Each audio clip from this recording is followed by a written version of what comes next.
الحياة شوقا إلى المولى أتاني أسلمت روحي. La chronologie, la progression de ces versets coraniques et on est toujours autour de la question métaphysique de la résurrection. Et vous avez pu voir que lors de la dernière séance, Allah subhanahu wa ta'ala a répondu à leur source d'étonnement au sujet de la résurrection en mettant en valeur et en insistant sur l'étendue et la précision du savoir divin. Et j'ai explicité les différentes caractéristiques du savoir divin. Même si, pour être plus précis dans la terminologie, les théologiens, d'ailleurs en langue arabe, ont fait la distinction entre le savoir et la connaissance. En langue française, on peut faire l'approximation terminologique pour dire est-ce qu'il y a une différence entre un savoir et une connaissance.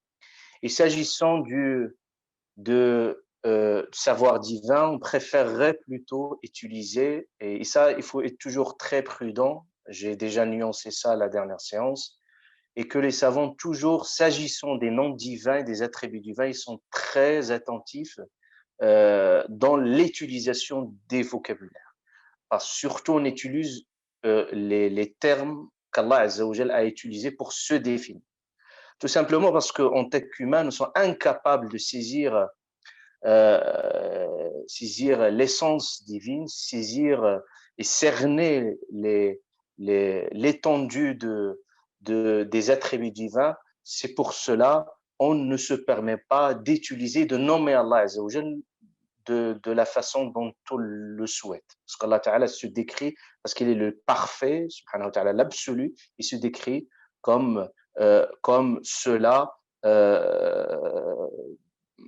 respectueux et pour sa face, subhanahu wa ta'ala. C'est pour ça qu'on utilise cette expression en langue arabe, dit « Kama yaliqu li jalali wajhi wa azimi sultani » comme il convient à sa majesté, subhanahu wa ta'ala.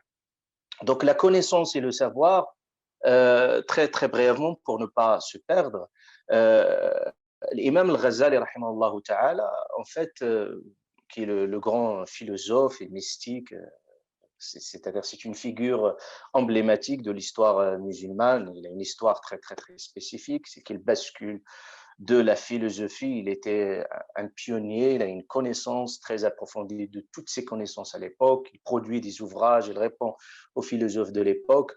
Et puis par la suite, il va basculer vers une autre expérience mystique, qu'il va écrire, bien entendu, son ouvrage que vous connaissez, la revivification des sciences religieuses, Ihya Ulum ad-Din. Parce qu'il va voir qu'il y a une crise au niveau de la transmission du savoir et il va écrire cet ouvrage. Pour lui, et il dit que le ma'rifa, l'ilm, c'est-à-dire la connaissance et le savoir, pour lui, la connaissance procède toujours par expérience. Alors que le savoir ne passe pas forcément, donc le savoir précède la connaissance et la connaissance procède par expérience. Il dit un exemple, il dit en fait, quand je dis le feu il brûle, c'est un savoir. Mais quand je mets ma main sur le feu et ça me brûle, il a dit ça c'est de la connaissance. Donc c'est un savoir qui est acquis par l'expérience.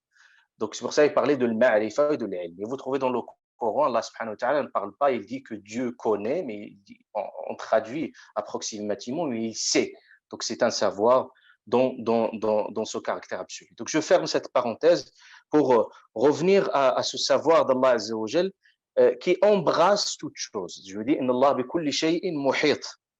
Et c'est pour ça on a une formule et là l'invocation des anges qui est évoquée dans surat Ghafir, qui disait Rabbana wasi'ta kulla shay'in rahmatan wa ilman. Il disait oh notre Seigneur, tu as embrassé toute chose par ta miséricorde et ta science. Au même titre qu'Allah subhanahu wa ta'ala parle de sa miséricorde, comme vous le savez, qui a embrassé toute chose, il parle également de sa connaissance, de son savoir. Rabbana wasi'ta, c'est-à-dire كل شيء رحمة وعلما. Donc la miséricorde d'Allah subhanahu wa ta'ala qui se voit, qui se matérialise et qu'on le voit, le constate, qu'on le ressent au niveau de la gestion de tout l'univers, également cette connaissance d'Allah subhanahu wa ta'ala, elle est bien présente par cela. Et donc ce savoir est très très très important parce que ça nourrit complètement notre spiritualité. C'est une source d'approvisionnement spirituel, si on puisse le nommer ainsi. Allah subhanahu wa ta'ala, il sait ce qui est, et ce qui était, et ce qui sera, et ce qui n'était pas, s'il l'était, comment il sera. Toutes les combinaisons du savoir, Allah subhanahu wa ta'ala les connaît.